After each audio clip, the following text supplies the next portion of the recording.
গঙ্গা মহাত্মায় নম। শ্রীমদেব উবাচ কহন্তে ঈশ্বর দেবী পার্বতী গো শুণ ଏବେ ଶ୍ରୀ ଗଙ୍ଗା ମହିମା କରିବା ବଖାଣ। ଯେଉଁ ଗଙ୍ଗା ଦେବୀ ନାମ ଧରି ଦିନେ ପୁରେ ସବୁ ପାପ ନାଶୀ ନରେ ବସନ୍ତି ସ୍ୱର୍ଗରେ।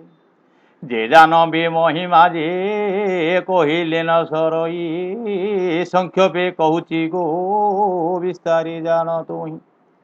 ଅନ୍ତକାଳେ ଗଙ୍ଗା ନାମ ଧରି ଯେ ମରନ୍ତି ସେହି ମହାପାତ କରୁ ନିସ୍ତାର ପାଆନ୍ତି।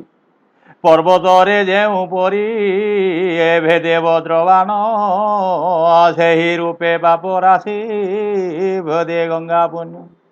ମୃତ୍ୟୁ କାଳେ ଗଙ୍ଗା ନାରାୟଣ ଯେ ବୋଲନ୍ତି ସବୁ ପାପ ନାଶ କରି ବୈକୁଣ୍ଠେ ବସନ୍ତି।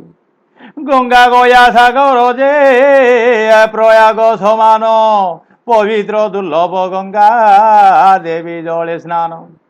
ଇନ୍ଦ୍ରାଦି ଦେବତା ଗଙ୍ଗା ସ୍ନାନ ଯେ କରନ୍ତି ଆତ୍ମାକୁ ପବିତ୍ର କରି ହରିକୁ ଭଜନ୍ତି। ପଶୁ କୀଟ ମନୁଷ୍ୟ ବା ଦୈବ ବଶରେ ଗଙ୍ଗାରେ ଛାଡ଼ିଲେ ପ୍ରାଣ ବସନ୍ତି ସ୍ୱର୍ଗରେ।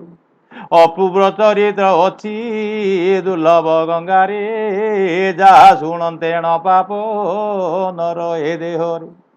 ଗଙ୍ଗା ଭକ୍ତି ଭାବ ହୃଦେ ଧରି ଶୁଣ ଦେବୀ ବହୁତ ବିସ୍ତାର ସେହି ସଂକ୍ଷେପି କହିବେ।